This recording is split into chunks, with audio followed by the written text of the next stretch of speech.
पलटा है। बड़ी खबर आपको जयपुर से दे रहे हैं। सीएनजी से भरा गैस टैंकर पलटा है टाटियावास टोल प्लाजा के पास। ये घटना घटित हुई है। जैसे ही सूचना लगी वैसे ही सिविल डिफेंस की रेस्क्यू टीम मौके पर पहुंच गई है और रेस्क्यू के लिए जो टीम जुट गई है। तो सीएनजी से भरा गैस टैंकर पलट गया है। ये तस्वीरें आपके सामने हैं। टाटियावास के पास ये गैस सीएनजी से जो भरा गैस है वो टैंकर पलट गया है। सिविल डिफेंस की टीम मौके पर पहुंच चुकी है। रेस्क्यू के लिए टीम जुट गई है।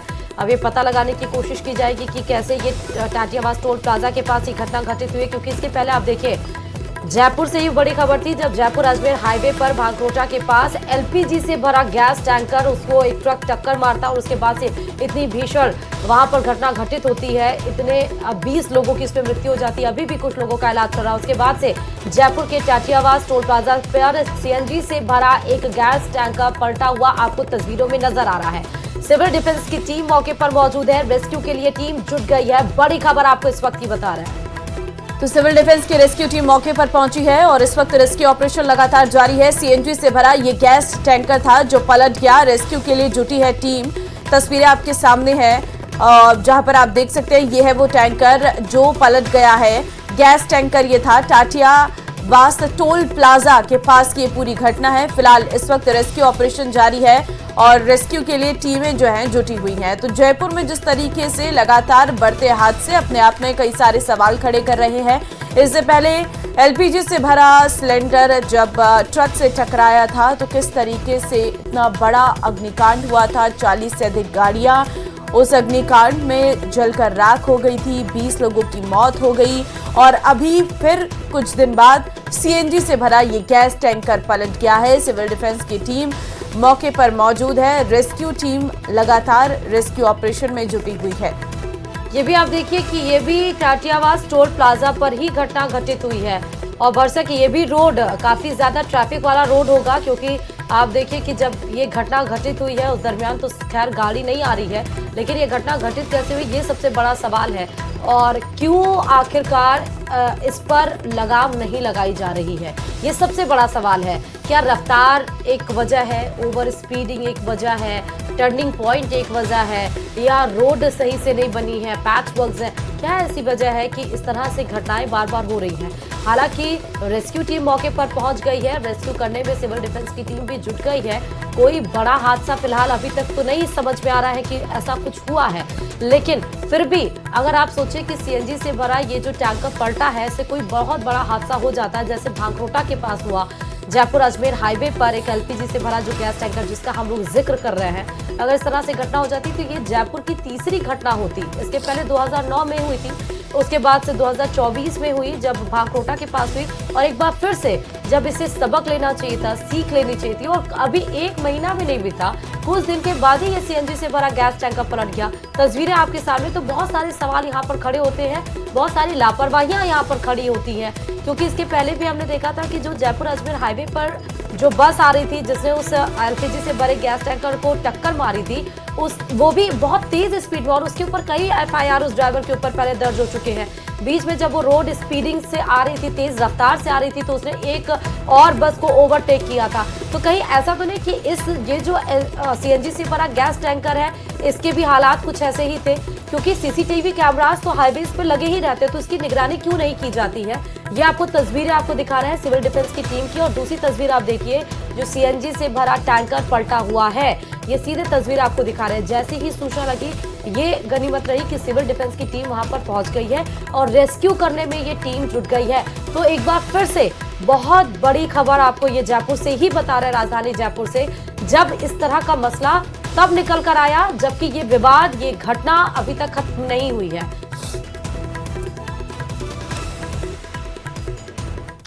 और चलिए एक और बड़ी खबर आपको राजधानी जयपुर से ही देते हैं कि मुख्यमंत्री भजनलाल शर्मा आज विधायकों से संवाद करेंगे।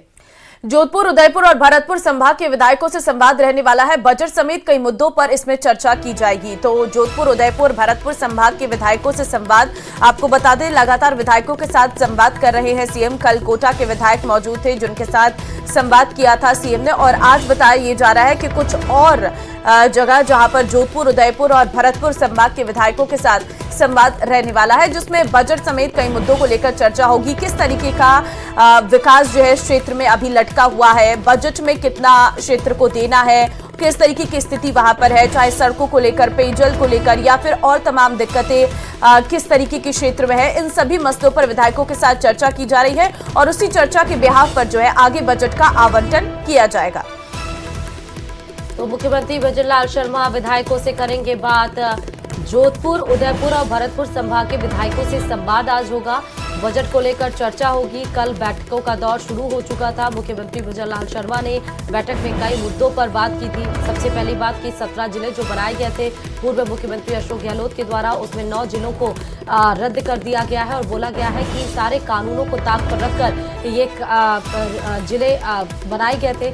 आज बजट पर इन जिलों की जिसकी हम बात कर रहे हैं, चाहे वो भरतपुर हो चाहे वो जोधपुर हो, उनके विधायकों से आज संवाद किया जाएगा और बजट पर आज इस पर चर्चा हो पाएगी और ग्राउंड रियलिटी क्या है उनके जिलों की, उनके विधायकों से ये रिपोर्ट ली जाएगी। कोटपुतली से अब बड़ी खबर आपको देंगे। ऑपरेशन चेतना लगातार जारी है। 150 घंटे हो गए हैं करीब करीब और उसके बाद भी प्रशासन के हाथ खाली है। अभी भी 3 साल की मासूम चेतना बोरवेल में फंसी है। सुरंग बनाने में हार्ड पत्थर रेस्क्यू में परेशानी बनता हुआ नजर आ रहा है। पिछले 12 घंटे में करीब 4 फीट ही सुरंग खोद पाई है टीम। एनडीआरएफ की टीम लगातार पत्थर काटने में जुटी हुई है। आज शाम तक रेस्क्यू पूरा होने की संभावना है। तो दिन पे दिन बढ़ता चला जा रहा है। जैसे ही शाम सूरज ढलने वाला होता है, आंखों में एक चमक होती है जब दिन का सूरज चढ़ता है कि आज वो 3 साल की मासूम बच्ची 130 फीट पर फंसी हुई है, वो निकल जाएगी बोरवेल से। लेकिन जैसे ही सूरज ढलता है वैसे ही जो आंखों में चमक होती है वो फीकी होने लगती है, क्योंकि फिर से ये रेस्क्यू ऑपरेशन कल के लिए टाल दिया जाता है। लेकिन आज ये भरोसा जताया जा रहा है कि 7 दिन हो चुके हैं, 150 घंटे बीत चुके हैं। 130 फीट के बोरवेल में 3 साल की मासूम चेतना जो फंसी हुई है, आज उसका रेस्क्यू ऑपरेशन लगभग पूरा हो जाएगा और आज वो बोरवेल से बाहर निकल जाएगी। महज आप देखिए कि 12 घंटे में 4 फीट ही रेस्क्यू टीम वो सुरंग खोद पाई है, क्योंकि एक पत्थर का दरार बार बार बीच में आ रहा है। ज्यादा जानकारी के साथ हीरालाल हमारे संवाददाता इस खबर पर जुड़ गए हैं। हीरालाल, 12 घंटे में महज 4 फीट की खुदाई, कैसे संभावना ये जताई जा रही है कि आज मासूम चेतना निकल आएगी बोरवेल से, 130 फीट के गहरे उस बोरवेल से? जी देखिए, ऑपरेशन चेतना रेस्क्यू का आज 7वां दिन है। 150 घंटे से लगातार जो रेस्क्यू ऑपरेशन है वो चलाया जा रहा है। जो 170 फीट की जो पाइलिंग की गई थी, उसके बाद जो सुरंग खोदने का कार्य किया गया था, कल शाम 5 बजे से जो सुरंग खोदने का कार्य किया गया था वो लगातार अभी भी जारी है। जो एनडीआरएफ के सदस्य हैं, जो रेस्क्यू टीम को रेस्क्यू ऑपरेशन को अंजाम देने में लगे हैं, वो लगातार उस सुरंग को खोदने में लगे हुए, क्योंकि मैन्युअली जो सुरंग खोदी जा रही है, हाथों से जो छोटे हथौड़े और छेनी है उसकी सहायता से उस सुरंग को बनाया जा रहा है। लेकिन सबसे बड़ी जो बाधा आ रही है, क्योंकि उसमें हार्ड रॉक्स आ गया है, तो कल शाम से लेकर आज तक करीबन 4 फीट की जो सुरंग है वो खोदी गई है। बताया जा रहा है कि जो 25 किलो वजनी जो हैमर होता है, उसको जो 2 सदस्यीय जो टीम है वो नीचे 170 फीट की गहराई में जाके उस सुरंग को खोदने में लगे। तो हार्ड रॉक्स और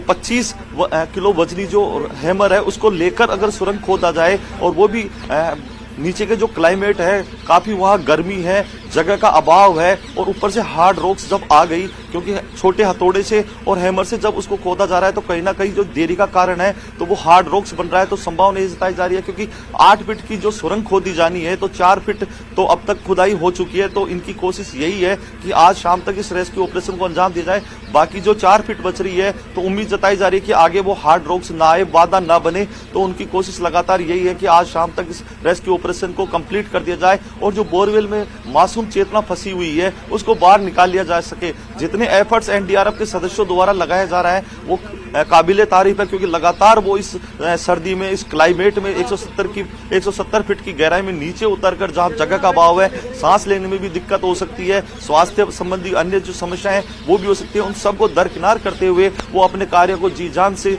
जुटे हुए हैं। अभी की स्थिति दिखाइए जरा, अपने कैमरा पर्सन से कहिए कि कैसा माहौल है और अभी क्या चल रहा है वहां पर। मैं दिखाना चाहूंगा कि जो ये रेस्क्यू टीम के जो अधिकारी हैं वो जो रेस्क्यू टीम में ऑपरेशन अंजाम दे रहे हैं वो लगातार उस 170 फीट का जो गड्ढा खोदा गया था जहां बोरवेल है उसके पैरेलल एक गड्ढा खोदा गया था। पाइलिंग मशीन के द्वारा जो प्लान बी के तहत एग्जीक्यूट किया गया था उसके तहत जो गड्ढा खोदकर उसमें केसिंग की गई थी। वहां आप देख सकते हैं तस्वीरों में कि एनडीआरएफ टीम के जो सदस्य हैं उस केसिंग पाइप उस होल के पास खड़े हैं और जो नीचे टीम गई हुई है 2 सदस्य जो टीम नीचे लगातार सुरंग बनाने का कार्य कर रही है रात से, उनको लगातार जो ऑक्सीजन है वो पहुंचाई जा रही है। अन्य जो उनसे किसी प्रकार की समस्या न हो तो उनसे लगातार पाइप के जरिए संवाद भी स्थापित किया जा रहा है। तो लगातार पिछले 12 घंटे से जो उस होल में जो 170 फीट का बनाया गया था, पाइलिंग की गई थी, उस होल के जरिए जो सुरंग बनाने का कार्य है वो लगातार किया जा रहा है। ये कुछ और टीम के सदस्य हैं जो इस रेस्क्यू ऑपरेशन को अंजाम देने में लगे हुए हैं। फिलहाल उनका जो सबसे बड़ी प्राथमिकता यही है कि जल्द से जल्द इस रेस्क्यू ऑपरेशन को अंजाम दिया जा सके, क्योंकि आज 7वां दिन है। तो कहा जा सकता है कि राजस्थान का सबसे बड़ा रेस्क्यू ऑपरेशन ये कोटपुतली के कीरतपुरा गांव में जो चल रहा है, ये राजस्थान का सबसे बड़ा रेस्क्यू ऑपरेशन बन चुका है, क्योंकि 150 घंटे से ज्यादा का समय बीत चुका है। अभी दिन छड़ने वाला है, अभी और कितना समय लगेगा हालांकि इसके बारे में कहा नहीं जा सकता, लेकिन संभावना यही है कि आज शाम तक इसको पूर्ण कर लिया जाएगा। मेरे साथ जो एनडीआरएफ के कमांडो है, जो इस टीम के मेंबर हैं, उनसे हम जानने की कोशिश, क्योंकि वो नीचे जाके उन्होंने सुरंग बनाई थी, तो अभी ये बाहर निकले हैं, उनसे हम पूछेंगे किस प्रकार की चुनौतियों का आपको सामना करना पड़ रहा है। सर चुनौतियाँ कुछ नहीं है, जब जवान जब हौसला होता है तो बड़ी से बड़ी चुनौतियाँ और लोगों का सहयोग होता है तो बड़ी से बड़ी चुनौतियों से पार पा जाते हैं हम लोग। बाकी आप लोगों को पता ही है पत्थर बहुत हार्ड है, जिसको हाइड्रोलिक मशीनें भी तोड़ने में पूरा दिन लगा दी, उतनी हाइट को हमको मैनुअली तोड़ना है पत्थरों को। फीट आप सुरंग खोद चुके हैं? हाँ, अभी लगभग 4 फीट के आसपास चल रहा है। एग्जैक्ट तो नाप अभी करेंगे तो पता चल जाएगा, क्योंकि जब अभी हमारे रेस्क्यू जो काम कर रहे हैं वो बाहर आके फिर वापस एग्जैक्ट नाप करेंगे तो, लेकिन 4 के आसपास चल रहा है अभी।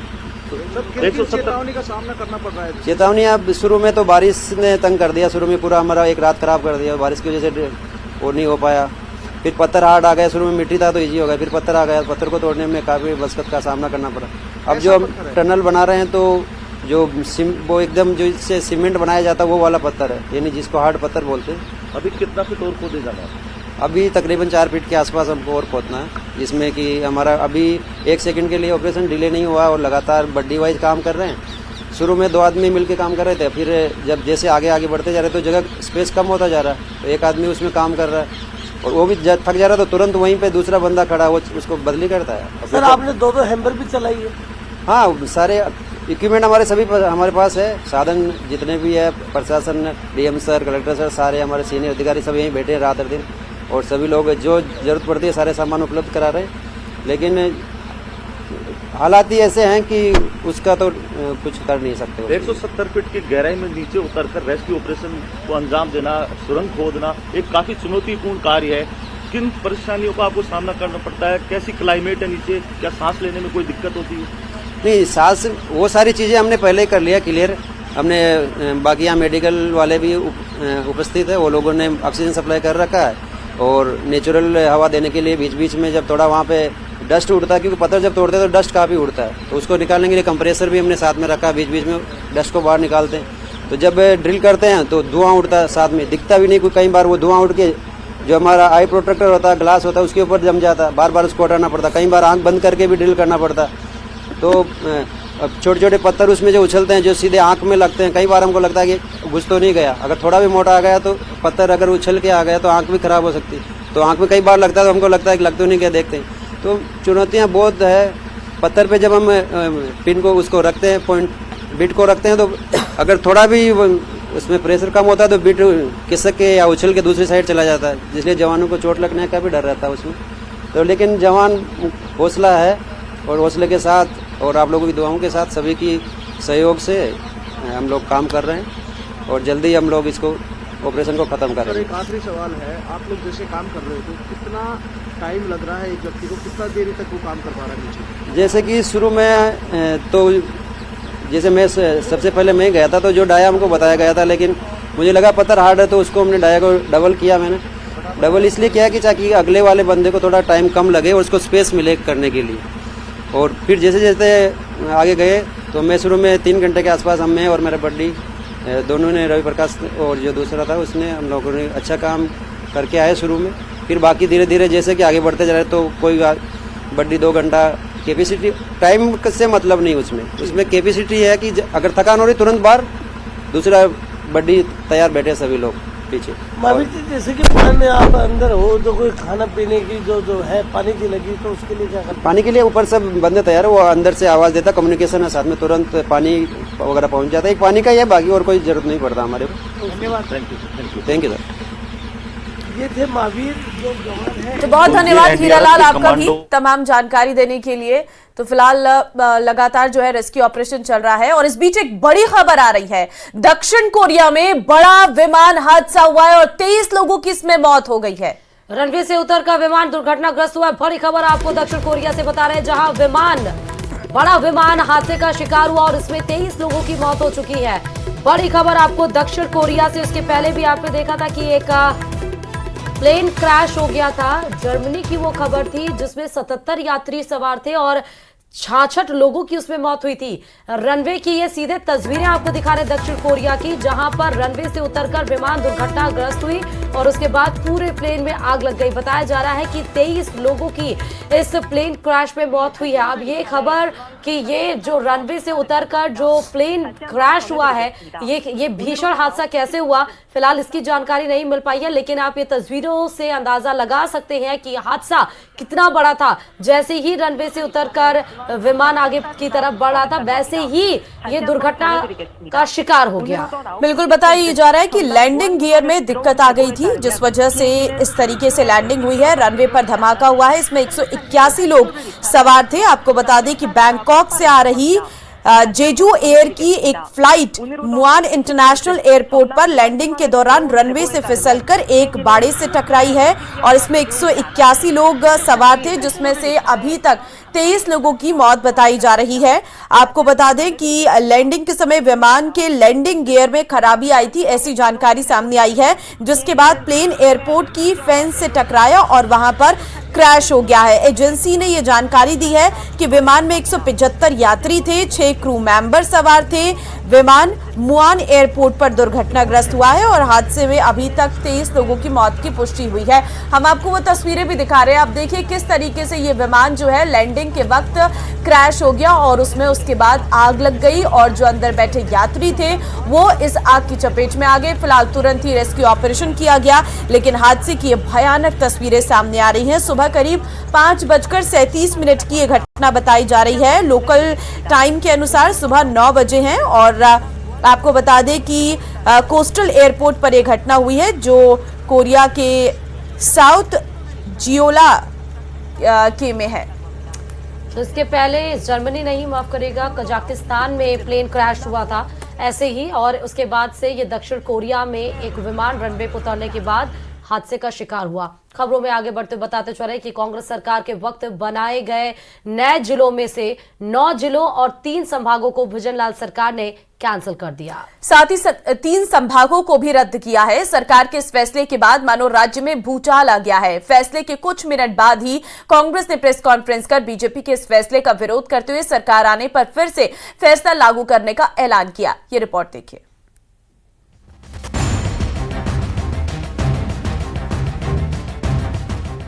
भजनलाल कैबिनेट के सबसे बड़े ऐलान। राजस्थान के 9 जिले सरकार ने किए कैंसिल। पंचायत समितियों का होगा पुनर्गठन। जिला परिषदों का भी फिर से होगा गठन। एसआई भर्ती पर कैबिनेट में नहीं हुआ फैसला।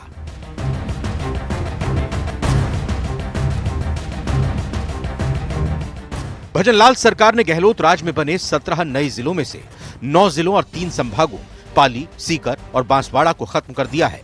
कैबिनेट की बैठक में फैसला लिया गया है। राजस्थान में अब 41 जिले और 7 संभाग रहेंगे। इस संबंध में समीक्षा करने हेतु जो हमारी समिति बनाई थी, हमारी जो एक्सपर्ट कमेटी बनाई थी, उनकी जो रिपोर्ट आई, उनके आधार पर हमने तय किया है कि नवीन जिलों जो बनाए गए हैं उनको हम नहीं रखेंगे। उन जिलों की अभी आवश्यकता नहीं है और जो हमारे 3 संभाग बने हैं उनकी भी आवश्यकता नहीं है। भविष्य में जब कभी भी सरकार ठीक लगेगी, जनता की मांग आएगी, कभी भी सरकार कर सकती है, इसमें कोई सरकार के ऊपर बंदिश नहीं है। इसलिए मंत्रिमंडल ने इस निर्णय के बाद अब राजस्थान में कुल 7 संभाग ही रहेंगे और 41 जिले ही रहेंगे। बाकी वाले जो उन्होंने बनाए हैं वो नहीं रहेंगे। इसके साथ ही सब इंस्पेक्टर भर्ती को लेकर बैठक में कोई फैसला नहीं लिया गया है। कानून मंत्री जोगाराम पटेल ने कहा, एसआई भर्ती का प्रकरण एजेंडे में नहीं था, मामला कोर्ट में लंबित है, कोर्ट इस पर फैसला करेगा।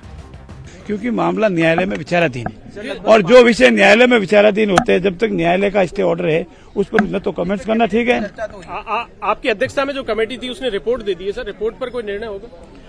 मैंने आपको पुनः कहा कि जब तक मामला न्यायालय में विचाराधीन है हम उस पर कुछ भी निर्णय लेने की स्थिति में नहीं है और निर्णय लेंगे, शीघ्र लेंगे, न्यायालय से निपटते ही ले लेंगे। कैबिनेट बैठक में समान पात्रता परीक्षा सीईटी का स्कोर 1 की जगह 3 साल तक मान्य रखने पर फैसला हुआ। साथ ही खाद्य सुरक्षा योजना में 3 महीने के लिए अभियान चलाकर नए नाम जोड़े जाएंगे। प्रदेश में पंचायत समितियों और जिला परिषदों का भी पुनर्गठन किया जाएगा। पहला निर्णय ये लिया गया है कि हमारी जो ग्राम पंचायतें हैं इनका भी हम पुनर्गठन करेंगे। ग्राम पंचायतें, पंचायत समितियां और जिला परिषद, और इनके पुनर्गठन के लिए जो मोटे मोटे तौर पर जो आधार रखे गए हैं, तो हमारे सामान्य जो है वो जनसंख्या 2019 में 4000 थी और अधिकतम 6500 थी, और इसमें अब हमने 4000 की जगह 3000 कर दिया है और 6500 की जगह 5500 कर दिया। नए जिलों के साथ ही भजनलाल सरकार की कैबिनेट के कई बड़े फैसलों पर मुहर लगी, जिसमें 2025 में 1 लाख बेरोजगारों को नौकरी, 31 दिसंबर तक केवाईसी नहीं तो नाम हटेंगे, टीएडी में छात्रावास अधीक्षक के लिए पात्रता बदली, पशुधन सहायक को 3 पदोन्नति मिलेगी। कैबिनेट की बैठक में 4 एजेंडों पर निर्णय।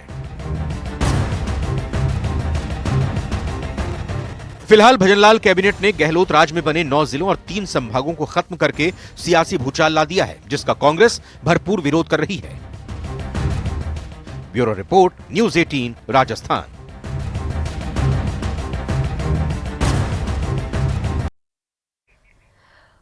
और चलिए इस बीच आपको जयपुर से बड़ी खबर बताते चले कि अशोक गहलोत का सरकार पर हमला हुआ है, मतलब उन्होंने तंज कसा। जिलों को लेकर गहलोत सरकार ने भजनलाल सरकार को घेरा है।